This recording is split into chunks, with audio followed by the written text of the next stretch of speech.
যেমন আমার কাপড় আমার বডিকে ঢেকে রেখেছে, কাপড়গুলো যদি টেনে হিঁচড়ে আপনি ছিঁড়ে দেন আর আমি সমাজে দাঁড়াতে পারবো না, নাঙ্গা হয়ে যাব।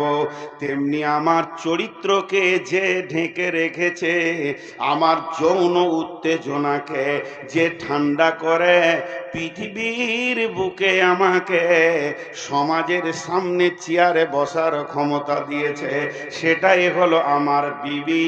আমার বিবি আমার সঙ্গে খেলা করে এবং সে আমার চরিত্রকে ঢেকে রাখে, সে আমাকে ঢেকে রাখে। আমার যত দাপ আছে সে তার উপরে জুলুম সহ্য করে নেয়। এই জন্যই না আমি সমাজে দামি মানুষ।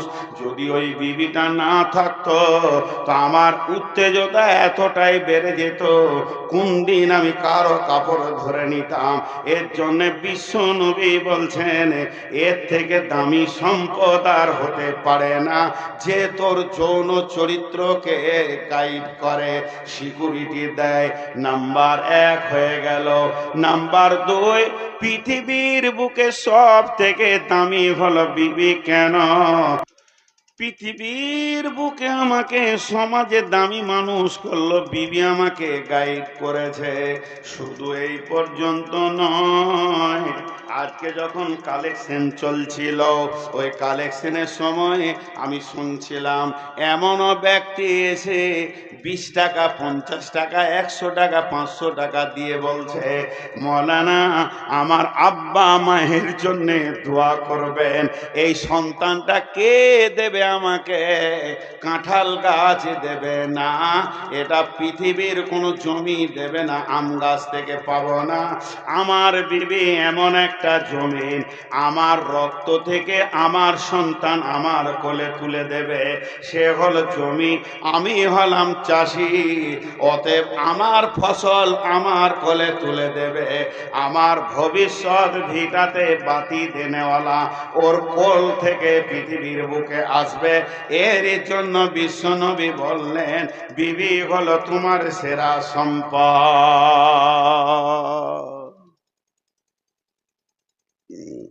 বিবি সেরা সম্পদ। এখানে খানিক তর্ক করব, একটু সাইকোলজিস্টের দিকে যাব। তো 3টে জিনিস মেয়েদের বলে দেয়া হলো। মেয়েরা মেয়ে, মন মানসিকতা তো মেয়ে, আর মেয়েরা হলো উর্বর জমি, আর মেয়েরা হলো সম্পদ।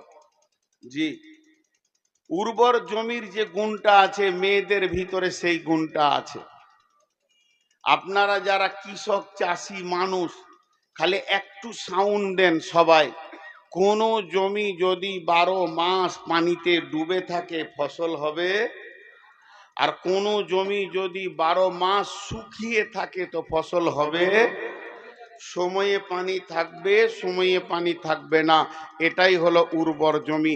আপনি মাঠে আলু লাগান, পেঁয়াজ লাগান, সরষে লাগান, গম লাগান, জও লাগান, পাম্প মেশিন দিয়ে তাকে পানি দিতে হয়, পাটাতে হয়, আবার শুকাতে হয়, আবার দিতে হয়। কিন্তু আপনার খাটে যে জমিটা আছে উর্বর জমি, ওই জমিতে আপনাকে পাম্প মেশিন লাগে না। আল্লাহ তাবারাক ওয়া তাআলা প্রতি মাসে একবার করে পানি আনে আর পানি বন্ধ করে দেয়। এর থেকে উর্বর জমি আর কি হতে পারে? আল্লাহ তাবারাক ওয়া তাআলা এমনি কোনো কথা বলেননি। এখন একটা মজার কথা বলবো। মজার কথা শুনলে আপনাকে প্রথম দিকে একটু উল্টা উল্টি মনে হবে। একটা হলো মা, একটা হলো বিবি। মা একটা, বিবি, মা একটা মেয়ে, বিবি একটা মেয়ে। মাও মহিলা, বিবিও মহিলা। আপনার বাড়িতে 2টি জিনিস আছে, একটা হলো মা আর একটা হলো বিবি। মাও মহিলা, বিবিও মহিলা। এর মধ্যে সব থেকে দামি কে? সব থেকে আগে কে? জি, কথা বলে না এতগুলি লোক। মা। জি না, সব থেকে দামি হলো বিবি। বিশ্বনবী বলে দিয়েছেন খায়রুল মাতাই দুনিয়া, পৃথিবীর সম্পদের শ্রেষ্ঠ সম্পদ, তবে মা নামের সম্পদটি বিবির কাছে হার মেনেছে। 1 নম্বর।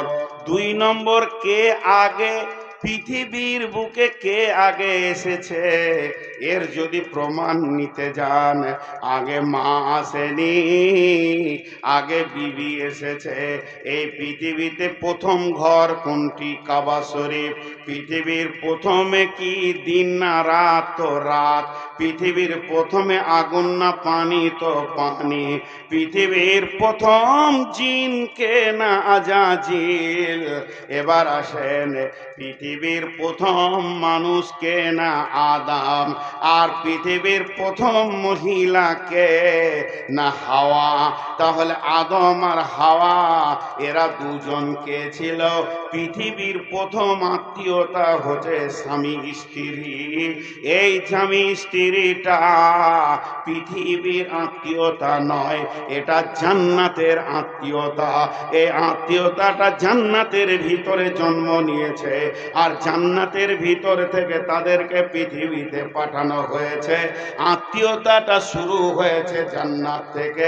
এর জন্যে স্বামী স্ত্রীর ভিতরে জান্নাতের স্বাদ আজও আল্লাহ লুকিয়ে রেখেছেন। স্বামী স্ত্রীর কাছ থেকে সেন্ট পায়, স্ত্রী স্বামীর কাছ থেকে আনন্দ পায়, সেন্ট পায়। আল্লাহ কোরআনে পরিষ্কার ক্লিয়ার করে দিয়েছে।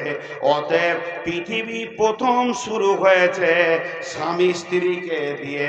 আল্লাহ কোরআনে বলছেন বিসমিল্লাহির রহমানির রহিম, ইয়া আইয়ুহান নাসু তাকু রাব্বাকুমুল্লাযী খালাকাকুম মিন নাফসিন ওয়াহিদাতিন ওয়া খালাকা মিনহা যাওজাহা। এখানে বলেনি যে ওর মা হয়েছে, ওয়া খালাকা মিনহা যাওজাহা ওয়া বাসসা মিনহুমা রিজালান কাসীরান ওয়ান নিসা। এরপরে সারা পৃথিবীটা নারী আর পুরুষে ভরে গেছে। একমাত্র স্বামী স্ত্রী পৃথিবীতে প্রথম এসেছিল বলে এতগুলি আত্মীয়কে জন্ম দিল। তাহলে স্বামী স্ত্রীর পেট থেকে কে বের হলো? মা হলো, আব্বা হলো, ভাই হলো, বোন হলো, নানা হলো, নানি হলো, দাদা হলো, দাদি হলো, ফুপি হলো, চাচা হলো, মামা, খালা। পৃথিবীর বুকে যত আত্মীয়তা আছে এর শুরু হয়েছে স্বামী স্ত্রীকে দিয়ে, এবং স্বামী স্ত্রীর আত্মীয়তাটা পৃথিবীর বুকে হয়নি, এটা জান্নাতের বন্ধন। এর জন্য আমার আল্লাহ বলছেন যে এর ভিতরে সব থেকে বড় আনন্দ লুকানো আছে। একজন আর একজনের সঙ্গে যখন মাখামাখি করবে তখন তারা কি পাবে শুনে লাও, মাওয়াদ্দাতাও ওয়া রাহমা। সেখানে চয়ন সুকুন পাবে এবং শান্তি বিরাজ করবে দুইজনকে। এটা আমার আল্লাহর ভাষা।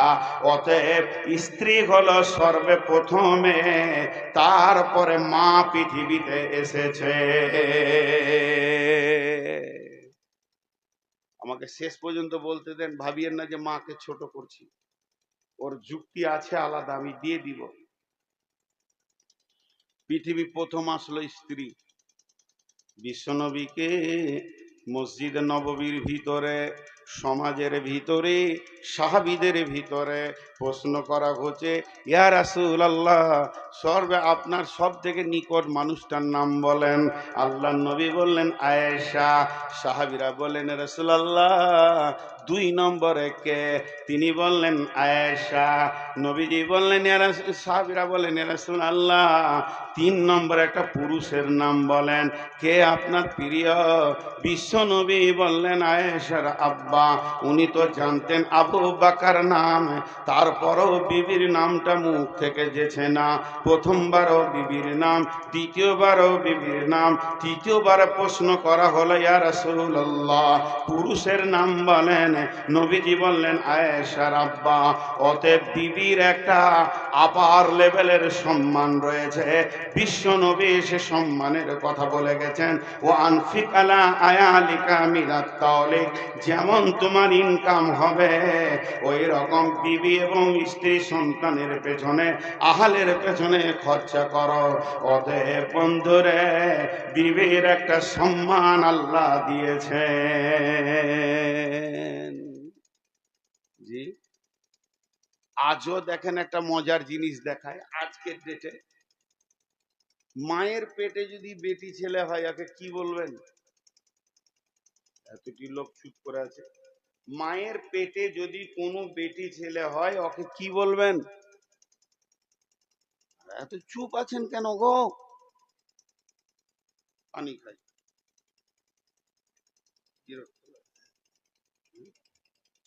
বোতলটা ফের কত চিকনে, পানি খেতে মন দিয়েছে না বোতলটা দেখে।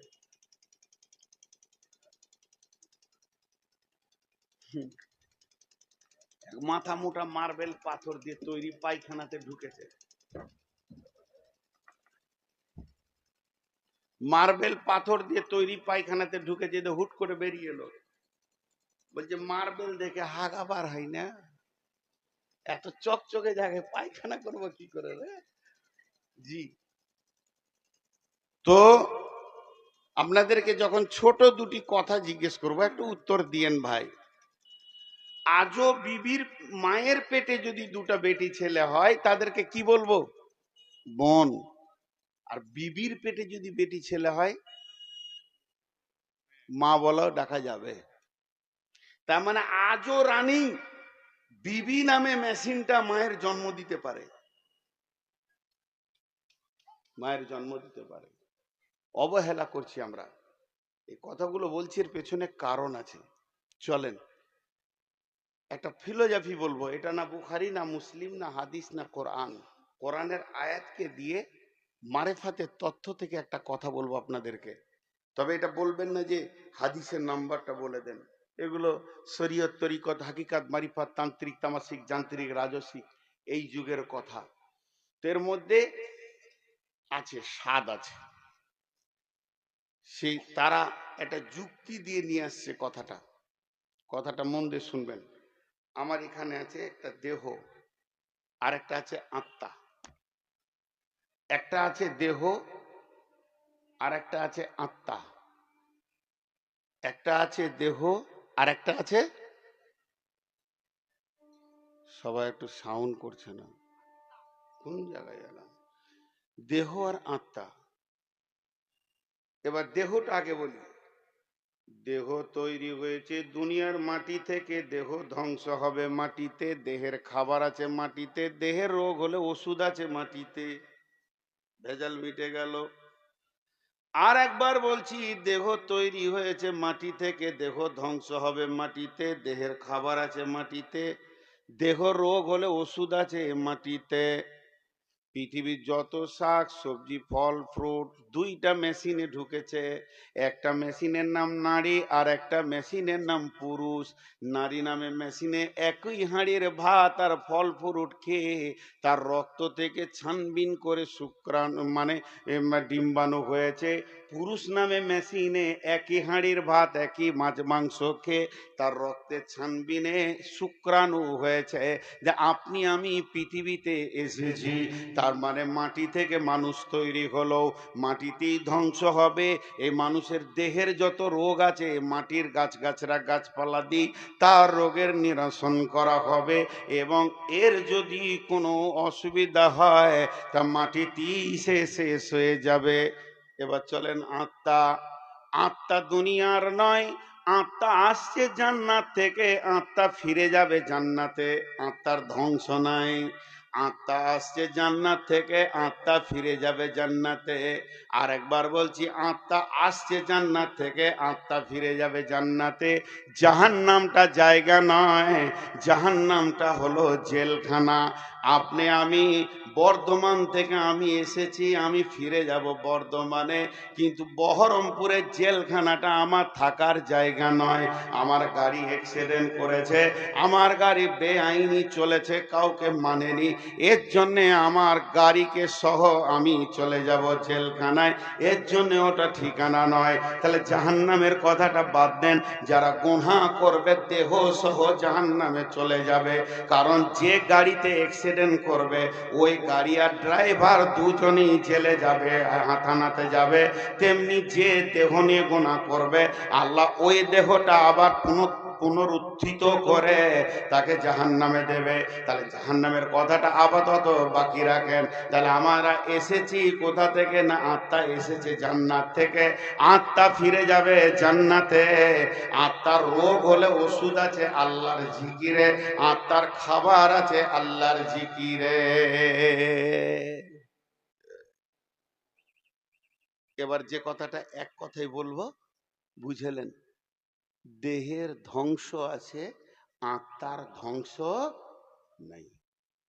বাস এটা যদি বুঝলেন, মা আর বিবি পার্থক্য করে নেবেন।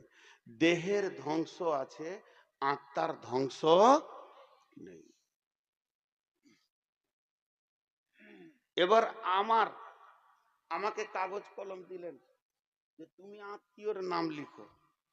যে প্রথমেই শুরু করলাম মা, আব্বা, বিবি, ছেলে, বেটা, বেটি, ভাই, বোন, লিখতে লিখতে লিখতে লিখতে 100 চলে গেছে। আপনি বলেন বাস বাস হয়ে গেছে, কাগজটা দিলাম আপনাকে। হ্যাঁ ঠিকই, এগুলো কোনো নাম লয়, মানুষের নাম লয়, আত্মীয়তার নাম। মা, আব্বা, ভাই, বোন। আপনি একজনকে ডাকছেন মামা, কিন্তু আসলে ওর নাম সেলিম, কিন্তু মামাটা ওর নাম নয়, এটা হলো আত্মীয়তার সম্পর্ক। তো এই আত্মীয়তার সম্পর্ক আমি 100টা লিখলাম, লেখার পর একটাকে সরিয়ে দিলাম, থাকবে কটা? 99টা। সেই একটাকে এই খাতাতে দিলাম, ও একাই একটা খাতাতে আছে, আর 99টা এই খাতায় আছে। বোঝার চেষ্টা করেন, এই খাতায় আছে একটা, এটাই আছে 99। এবার আল্লাহ কি বলছেন? এই 99টা তোর দেহের সঙ্গে সম্পর্ক, একটা শুধু তোর আত্মার সঙ্গে সম্পর্ক। যেটা তোর আত্মার সঙ্গে সম্পর্ক ওইটা হলো তোর বিবি।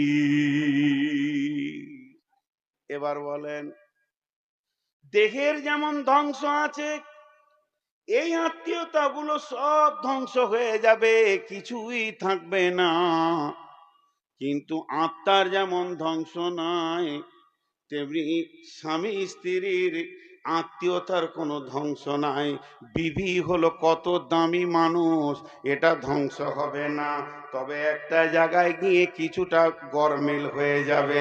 সেটা শুনেলেন, কিয়ামতের মাঠটা এমন একটা জায়গা, সেখানে মানুষ পেরেশান থাকবে। ইয়াউমা ইয়াফিরুল মারউ মিন আখিহি ওয়া উম্মিহি ওয়া আবিহি ওয়া সাহিবাতিহি ওয়া বানি। সেখানে স্বামী স্ত্রী ছেলে মেয়ে বাপ বেটা কোনো পরিচয় থাকবে না। জাহান্নামে যখন দাও দাও দাও দাও করে চলবে, তখনও কোনো পরিচয় থাকবে না, নিজেকে নিয়ে পেরেশান হয়ে যাবে। তাহলে কিয়ামতটার জাহান্নামটা মায়ের খাতায় রেখে দেন, কিন্তু জান্নাত হলো শান্তির জায়গা, সেখানে তো পেরেশান নাই। আমি আমার আব্বা মা ভাই বোন সকলেও যদি জান্নাতে চলে যায়, সকলকে জান্নাতে পাবো, কিন্তু আমার জান্নাতে তারা থাকবে না। আমার জান্নাত আলাদা, আমার মায়ের জান্নাত আলাদা।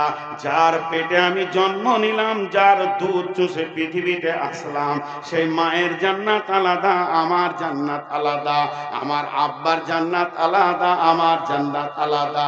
আমার চাচার জান্নাত আলাদা, আমার জান্নাত আলাদা। আমার খালা ফুপির জান্নাত আলাদা, আমার জান্নাত আলাদা। রক্তের আত্মীয় হলো একই জান্নাতে নয়, নিজের নিজের জান্নাতে ব্যবহার করবে।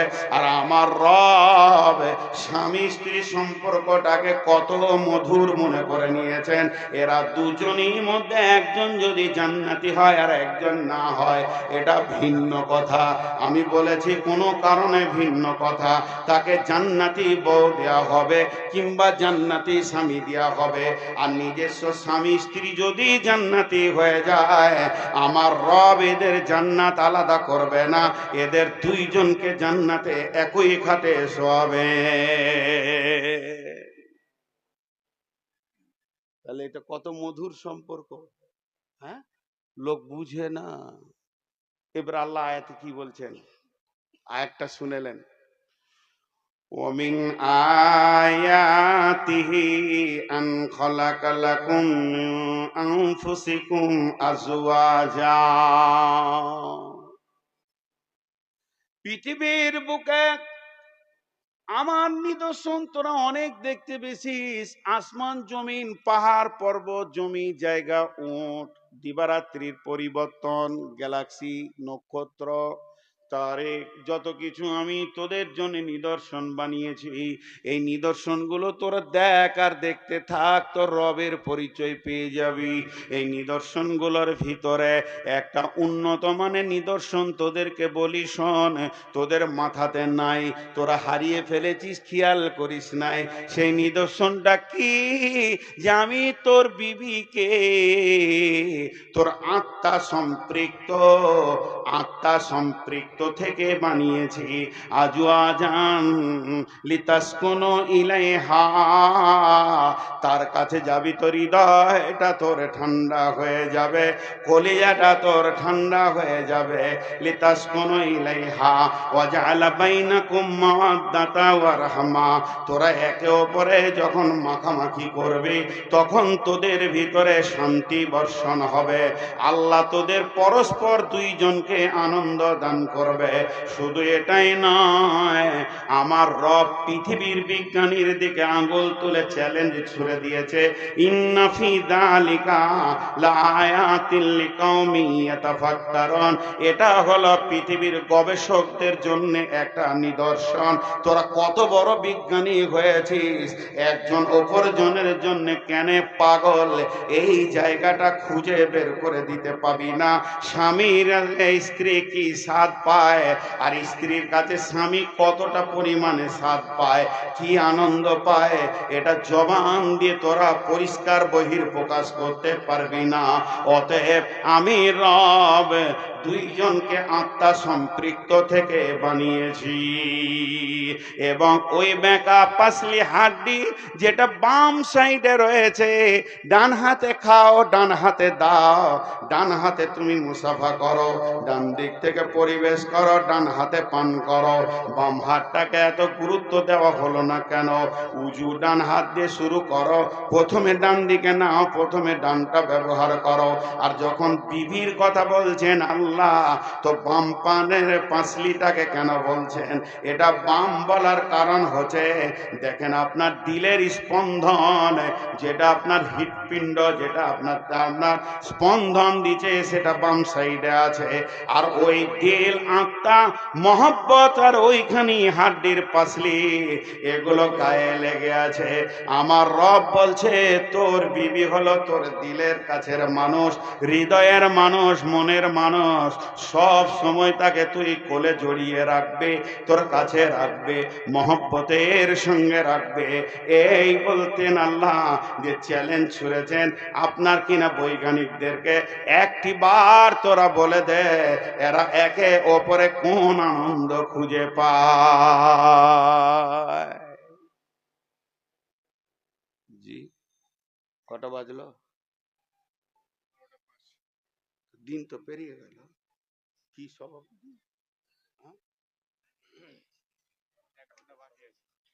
কিসের 1 ঘন্টা? একটা লাঠি দেন তো, এর পোদ্দারি ঠান্ডা করছেন। কালকে কার জালসা আজ কেন করবো না যে? তো দেখেন, এগুলো খুব সূক্ষ্ম কথা। তা মা যারা আছেন এরা ভাবিয়েন না যে আপনার বিরুদ্ধে আমি নেমেছি। অবশ্যই মা, মায়ের মিশাল মা, মা বিকল্প জিনিস, এর বিকল্প কিছুই নেই। শেষকালে একটা কথা বলবো, আজকে দাম্পত্য কথা বলছি বলে মাটাকে যে আমি খালি করে দিচ্ছি তা নয়, বলবো শেষকালে, ওটা না বললে আধরা থেকে যাবে। একটা একটা চোখের রুগী ডাক্তারখানায় শুয়েছে, যে ডাক্তার বলছে চোখটা খুলো খুলে এমনি এমনি করে দেখছে মেশিন দিয়ে। আর ডাক্তার ওই সময় মুখে কথা বলছে, হ্যাঁ জি চোখের যত্ন করতে হয়, চোখ হলো দেহের মধ্যে অমূল্য ধন। ও তরফ করে উঠে বলছি তাহলে ঠ্যাঙ্গলা কেটে দেবো। এখন চোখের চিকিৎসা চলছে তো ডাক্তার বলবি। জি। তো এখন দাম্পত্য জীবন চলছে বলি কথাগুলো গভীর ভাবে বলছি। তার মানে এই বলছি না যে মাকে কষ্ট দাও। বিবির কথা বলছে তো এখনই বিবির কাছে যাবে, উঠতে লাগলো। দেখেন ওর বিবি মনেই পড়ে গেল তো ঘর যেছে, আর বিবি এখানে জালসা শুনতে এসছে। বিপদ করলাম। চলেন এরপর আরেকটু তথ্য বহুলের দিকে যাই, যে বিবি কেন এত কাছে, কিন্তু